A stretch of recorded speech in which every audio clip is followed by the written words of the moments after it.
Today we're looking at the Hornby TT 120 scale Settle and Carlisle signal box. So let's unbox it.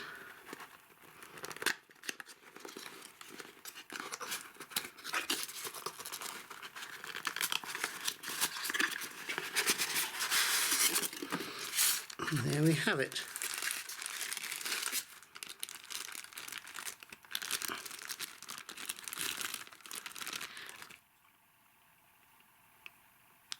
This signal box is based upon Dent's signal box, which was demolished in 1981.